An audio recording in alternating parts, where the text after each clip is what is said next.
Right, listen up.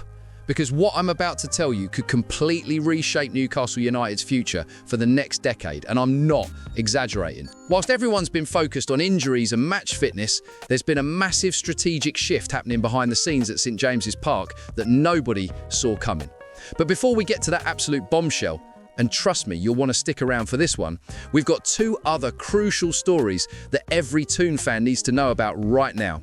First up, we'll talk about the injury situation heading into some absolutely massive fixtures, including the time-weird derby. Yes. Then, we've got an absolutely brilliant story about our new striker that'll have you in stitches. But the third story? That's the one that could define Newcastle's next era. So don't you dare click away, because by the end of this video, you'll understand exactly why the next transfer window might be the most important in our club's modern history. Story 1, the injury situation. All right, let's start with something that's been on every Newcastle supporter's mind. Who's fit and who's not as we head into one of the most crucial weeks of our season? We're talking 3 different competitions here, people. Wednesday night sees us take on Bayer Leverkusen in the Champions League, and a win there pretty much seals our place in the knockout stages with 2 matches to spare. Massive, right? Then, Sunday rolls around and we've got the big one, the time-weird derby away at the Stadium of Light against Sunderland. And just when you think we can catch our breath, we've got Fulham coming to St James's Park with a semi-final spot in the Carabao Cup on the line. Eddie Howe's been calling it a squad game, which makes sense given how packed the schedule is. But the question everyone's asking is, who's actually available?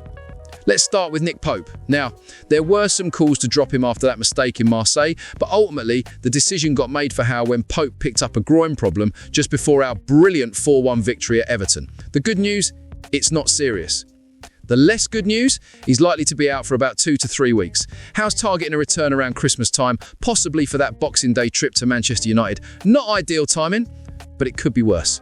Kieran Trippier is another one on the treatment table. He pulled his hamstring in training, and here's the annoying bit. It happened right before our 2-1 win against Manchester City. Just one of those things in training, taking a set piece and boom, hamstring goes. Trippier himself said the recovery is going well and he's being professional about his rehab, but we're looking at the same time frame as Pope, probably that Manchester United match on Boxing Day. Emil Krafts picked up a knee injury whilst on international duty with Sweden last month. Again, we're looking at the Christmas period for his return. Same story, Boxing Day away to United seems to be when we'll get a few bodies back. Now, Sven Botman's situation is interesting. He's been dealing with a back issue and recently had an injection to try and sort it out. He's missed the matches against Everton, Tottenham and Burnley. But here's the positive. That injection takes about a week to work, and if everything goes to plan, we could actually see Botman back for the Sunderland derby this Sunday. That would be absolutely massive for us. And finally, Will Osula. He withdrew from the squad for that 2-0 victory over Athletic Club last month and hasn't been involved since. The ankle issue isn't healing in a straight line, which is always frustrating, and the medical team aren't entirely happy with how he's feeling. His return date is a bit up in the air at the moment, so there you have it, the injury picture as it stands. Not ideal, but we've got enough quality in the squad to handle this busy period if everyone stays focused. Right, this next story absolutely had journalists in stitches at a press conference in Germany. And when you hear it, you'll understand why. Our new striker, Nick Woltemade, all 6'6" of him, has revealed something brilliant about his childhood. Apparently, when he was younger, his nickname was Crouchy, after the legendary Peter Crouch. Now, for those who don't remember, Peter Crouch was that incredibly tall England striker who stood at 6'7" and had this unique, gangly style of play. So Woltemade sat there at this packed press conference ahead of the Leverkusen match, and he tells everyone this story. He remembers Crouch, obviously, but here's the thing, Woltemade was born in 2002, so he didn't really watch him play all that much when he was growing up. But when he was 16 and playing in Bremen, his manager and all the other players started calling him Crouchy because of his playing style and because he looked like Crouch. Tall, skinny, you get the picture. It's a brilliant story, right? And what makes it even better is that Newcastle legend Shay Given, who actually played with Peter Crouch at Stoke, reckons United can really benefit from Woltemade's height if we get the service right to him. That's a £69 million investment we're talking about, so getting the best out of him is crucial. Now, Voltemade's already bagged 7 goals for us, which is a decent start, but fans are absolutely buzzing about the prospect of seeing him play alongside Joanne Wissa. That's a £124 million strike partnership right there, and they haven't even played together yet because of injuries. When Voltemade was asked about teaming up with Wissa, you could hear the excitement in his voice. He said he's really looking forward to it, that Wissa's a quality player who can score goals, but also, and this is important, he's a nice guy who brings positive vibes to the team. Apparently Wissa's always laughing and giving off good energy, which is exactly what you want in a dressing room. Here's something lovely.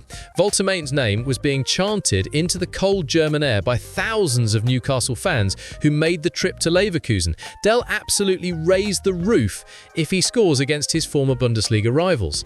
When asked if he expected to become an instant cult hero at Newcastle, and let's be honest, he pretty much has, Voltemade, who's still just 23 years old, said he didn't really have many expectations. He just had good feelings when he spoke to the club, which is why he made the step to a new country, new club, new league. But what's really struck him is how well he's been welcomed. He said it felt like he'd been at the club longer than just one day when he arrived. The players talked to him, made him feel comfortable, gave him a good feeling straight away. And you can see it on the pitch. His start has been brilliant because he's settled so quickly. It's stories like this that remind you football isn't just about the tactics and the transfers. It's about people, personalities, and how quickly someone can feel at home.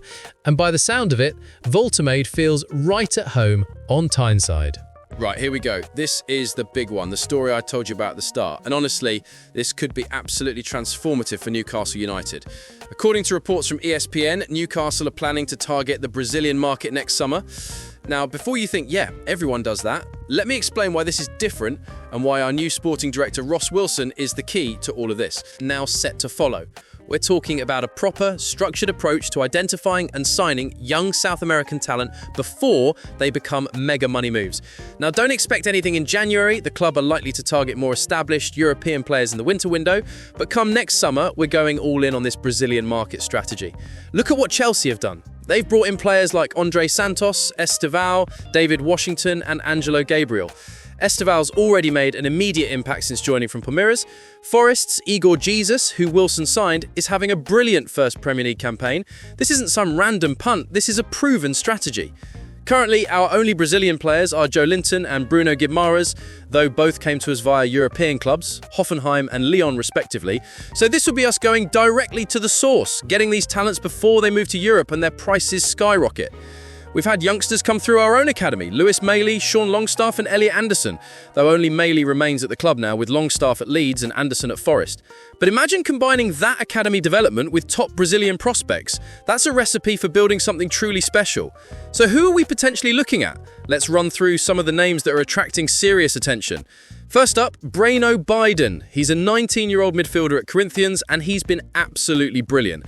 We're talking about maturity beyond his years, sharp passing, excellent vision. His performances in the 2025 Copinha Youth Tournament was so impressive that Bayern Munich scouts started sniffing around. Corinthians responded by slapping a €100 million, that's £87 million release clause on him. That tells you everything you need to know about how highly rated he is. Then there's Riquelme Felipe. He's emerged at Palmeiras as a really promising young defender, strong in duels, composed on the ball, earned recognition during the 2025 Copinha. He made his senior debut in the summer, coming on as a substitute in a 1-0 home win over Grêmio. Forest actually tried to sign him last summer, but Palmeiras rejected the bid and tied him down to a 4-year deal. If we're serious about this, one need to move fast. Tevis Gabriel is another interesting one. 19 years old, currently developing at Atlético Paranaense after breaking through at Cruzeiro. He's considered one of the emerging attacking talents in Brazil, known for his versatility and ability to play across the entire front line. That flexibility is gold in modern football. And finally, and this one's really exciting, Luis Eduardo. He's just 17 years old, a centre-back who's already attracting interest from several European clubs after impressing at the Under-17 World Cup in Qatar. He captained Brazil's youth side, and despite being so young, he's already broken into Grêmio's first team. The Daily Mail reported this month that Chelsea and Manchester United have already entered negotiations over signing him. If we want him, we'll have to move quickly because the big boys are circling. This is genuinely exciting stuff, people. We're talking about Newcastle positioning themselves to compete with the absolute elite clubs for the best young talent in the world. Ross Wilson clearly knows what he's doing. He did it at Forest, and now he's bringing that expertise to St James's Park. Think about it. If we can secure even 2 or 3 of these talents before they hit the European market, we're not just building for now, we're building for the next decade. These are the kinds of signings that can define a club's trajectory.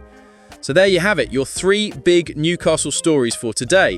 We've got bodies coming back from injury just in time for a crucial period. We've got Walter Maid, bringing brilliant vibes and goals to the team. And we've got what could be a complete revolution in our transfer strategy that sets us up for long-term success.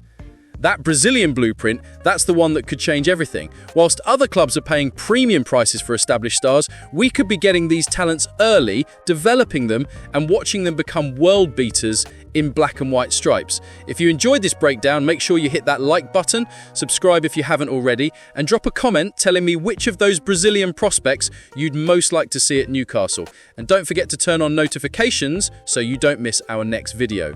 Until next time, how way the lads?